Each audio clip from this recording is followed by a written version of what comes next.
Well, I'm Vince Gennaro, the founder of NYU's Lab for Transformative Leadership. And this is a series where we profile innovators about their businesses. So we're delighted today to be here with Viola Migliori and Riccardo Riboni. Thanks so much for being with us today. And I'll start with you, Viola, and ask you a little bit about your business, Cultura Paths, and explain what it is and what it's about. Sure. Thank you. We're so happy to be here. Thank you for having us. Cultura Path. It's basically it's a website. It's a website for Italian Americans or descendants of Italian origins in the world, where they can reach out to us. We are a startup based in Italy, and in order to find out more about the roots, the family, where the family came from in Italy, and then plan a trip to the places the family was from. And how do we do that? We are in touch, and we have a network of professional genealogists that are based in Italy and that can help with any kind of research through the different kind of archives that we have. We have archives in town hall, but we also have archives in the church according to different regions or to the period of time when the family migrated actually from Italy. And once we are able to collect this information and we can find the address some of your ancestors were born, where they were raised, we are able to find if the place, if the house or the streets are still there to be visited. And once we find and collect all this information in a report that we deliver to the customer, we are then able to go ahead and plan a full trip, a completely tailor-made experience from A to Z, to allow these people to come to Italy and actually visit the places that they were from. And it's quite an incredible experience when you assist and you are there and you see people that get quite emotional when they actually are able to walk the streets where their ancestors walked, and to see maybe the places where the shop that they owned was, to check the records sometimes at the town hall. And if you're very lucky and we find the information, you might also be able to find some living relatives. Well, that's fascinating. And I see that this is the kind of thing that we hear more about lately over the last several years with DNA testing and so forth. But you've really taken it to much more of an experiential level, where it connects with people on an emotional level, not just learning about it, but actually feeling it. Riccardo, talk a little bit about how you see this from your perspective, now that you are also a co-founder of this. Yeah. Thank you, Vince, for the question. We see, and I think that tourism now is changing a lot. People are demanding for tailor-made experiences, the different kind of traditional experiences, and we're facing now, for example, in Italy, there is a lot of demanding of alternative paths. I mean, obviously, in Italy, you can go to Florence, to Rome, to Milan, to Venice, but we understood that tourists are willing also to visit small municipalities, small towns, and particular areas of our country that are not discovered. And we think that is something that we should invest in, because Italy, basically for an historical confirmation, has a lot of other masterpieces rather than the ones that are well known. You know that Italy was composed by a lot of different states, and the unification of Italy is like 150 years ago. Before, there were a lot of different areas that were, independent, and they were basically competing between each other for having the better square, the better castle, the better monument. So this made our country so various in terms of masterpieces. And we understood that in Italy, travelers are willing to go beyond the traditional borders, seeking for this kind of experiences. And we also always say with Viola that roots tourism is the maximization of tailor-made, because nothing is more tailored than your personal story.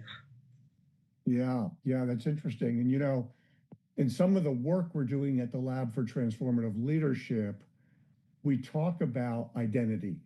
And in today's fast-moving, fast-changing, complex world, we sometimes get knocked off of our center of gravity, if you will. And it's so important to take that step back, understand who you are. And the interesting part is, obviously, a part of who you are is where you've come from and the people that came before you in your lineage. So this is, there's a tourism aspect to it. There's a genealogy analysis aspect to it. But in a bigger picture sense, there's really an identity aspect to this, which is so critical today. Yes. That's absolutely true. Yeah. So please go.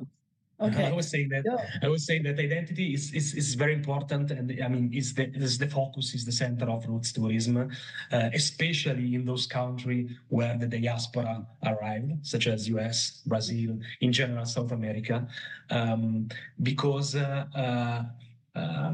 in the past, these stories are very, very peculiar. Diaspora was a tragic event. Okay, it was not only an event where people decided to go for better conditions, but sometimes were obliged. And the diaspora was, for Italy, was a tragic event because we had families that were splitting, fathers going in US without their kids, without their wives. And for this reason, it's very important, identity, because sometimes you have a part of your family that didn't go to US or to South America, and the identity is something that makes intragenerational connections and creates a bridge between two countries and two places in the world that are, for example, in this case, US and Italy. Viola, if you want to add.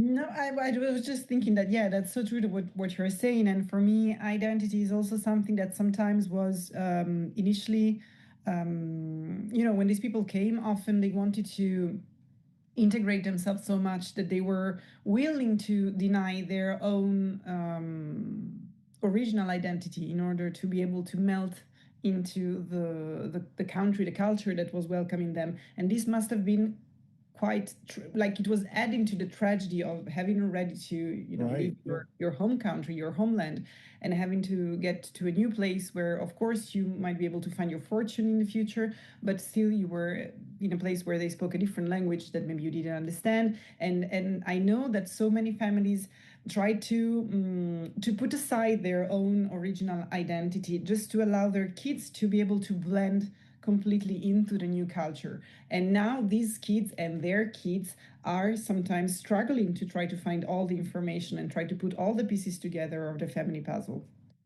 Yeah, that's a fascinating dynamic.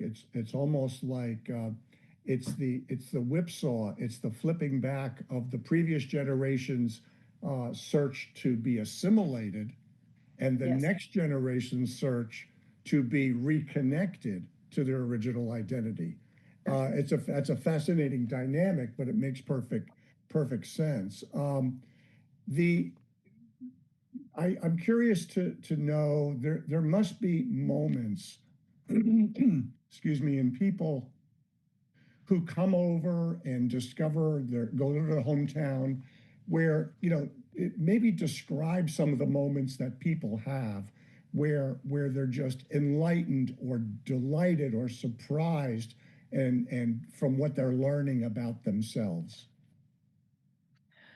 So I have this example in my mind because this was one of the videos that we work with local travel agencies that are expert in their own region. So we had a video that was sent over from one of these agencies, and there was a young couple from New York. They were I think that they were in Campania region, and there's this car that stops, and a woman that gets off the car and starts talking, and she's speaking a lot with her hands in Italian to this couple, and the couple, they don't really understand what she's saying, so there's someone who is acting as an interpreter.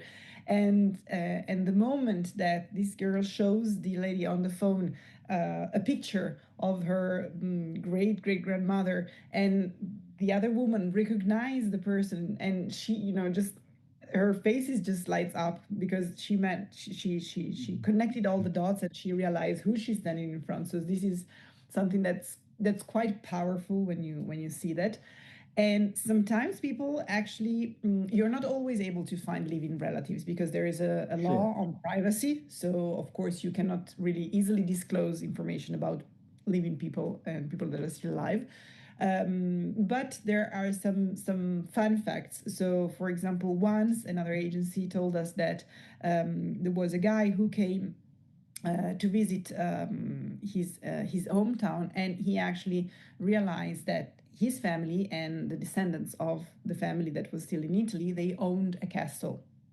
So potentially it could be related to someone who owned a castle. So imagine that when you plan your next holiday, you might be hosted by someone who owns a castle. So you can find different kind of surprises. But even if you don't manage to find a castle or find living relatives, it still stays a very special experience because you get to see the places, even if they don't look exactly the same as they did a century ago, but you can still feel the places where your family was from.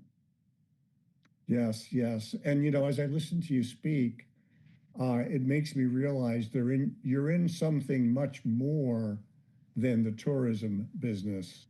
You're in the transforming of lives business on a very personalized and targeted basis.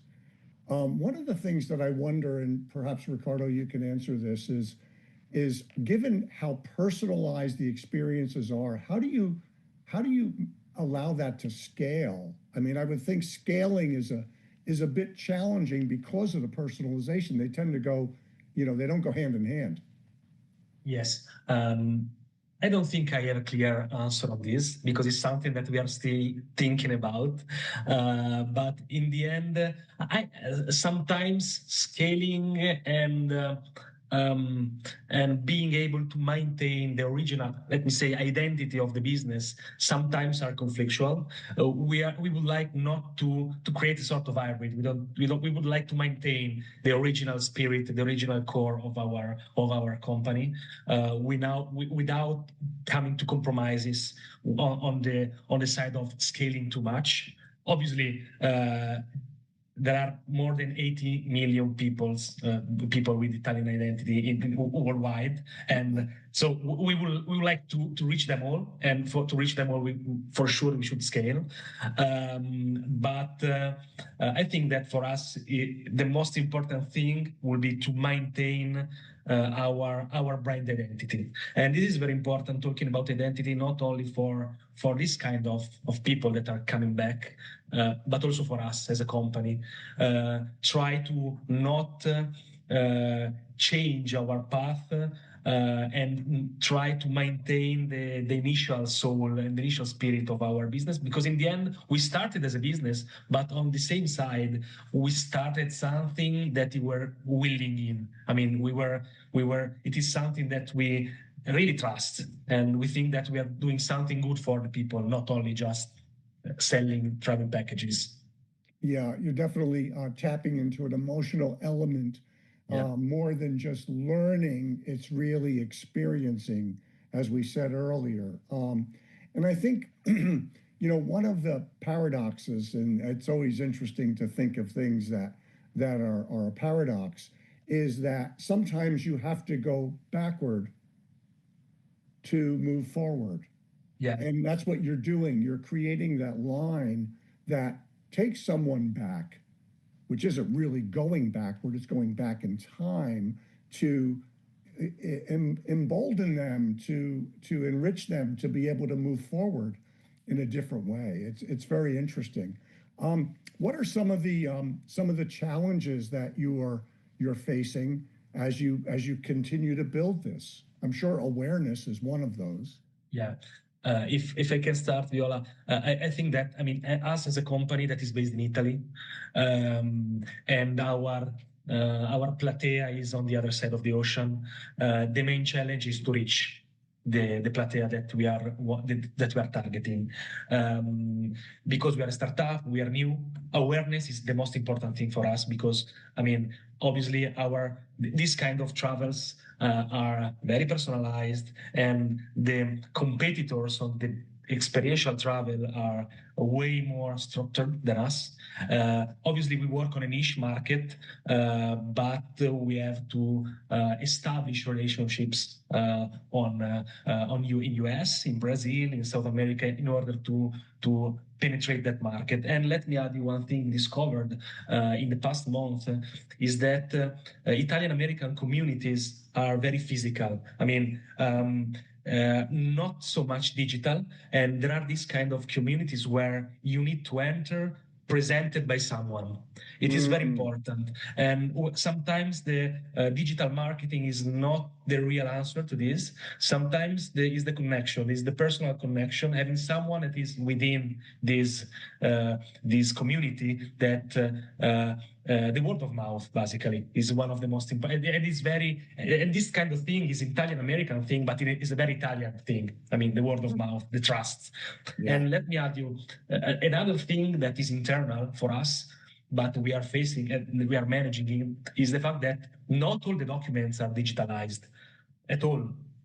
I would say that a lot of the documents for the genealogical research are physical and are within municipalities, within churches.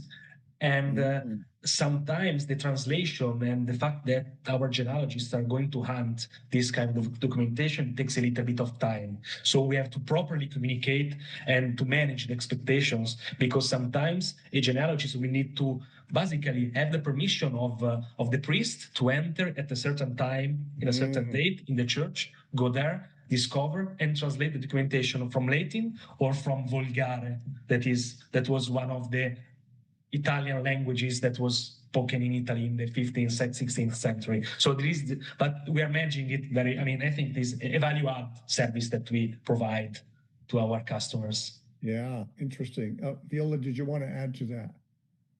I think that's Ricardo managed to sum it up pretty well, and I absolutely agree. And maybe one thing to add, that we started this adventure together, and because we really trust what we are doing, but that's also one of the reasons why we didn't go look for huge financing rounds and investors, also because it scared us a bit that if we had huge investors come in, we would really lose the identity, as Ricardo was saying before, and we were not and we are not ready for that yet. So that's also what makes it even more challenging, because of course we are careful with our investments, but this company is really our baby, so we are really putting everything that we have, and we trust our brand and what we're building.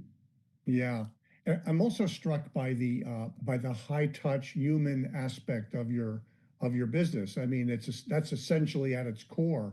And so it's interesting how you say, Ricardo, that technology can help you, but it may not have the leverage that it has in a lot of other businesses, because this is so personalized and has such a human touch and an emotional string to it. If people want to embark on a journey of genealogy exploration, and then ultimately a physical journey, and work with you on this, how do they go about that? They can reach out on our website. So we have a website that's www.culturapaths.com. We have a form that people can fill out just with a couple of questions. We can get in touch with them. We can also offer a Zoom call or Teams or whatever they are most comfortable with to discuss with us what exactly is their expectations and what they can expect from it. Because sometimes people reach out to us, but they are not really sure what to expect from a research. So they don't know what kind of documents they need. And the good news is that often you don't need lots of documentation to start with. Sometimes, even if people are not absolutely sure of where the family of the region, where the family was from, we can sometimes retrieve this kind of information based on the details on the records of these people when they arrive to the States. So this is a piece of good news.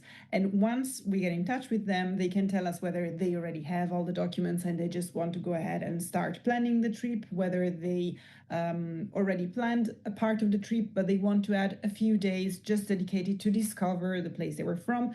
And it's an ongoing conversation that we can have via email or even via WhatsApp. So we adjust to whatever the needs of the person that we have in front are. But the easiest way is to follow us on social medias and then get in touch with us on our website.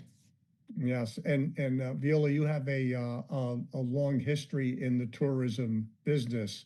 This is, I guess, a very specific segment, though, and a variation of it for you. Is that right?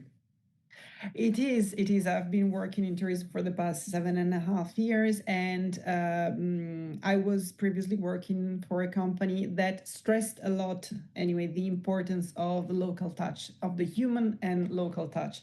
So being able to plan a trip together, hand in hand with an agency, with a specialized travel agency that is based in the destination and that knows that region better than anyone else, because they might be able to suggest paths that are off the beaten track. They might be able to suggest and to have information about the particular village your family was from.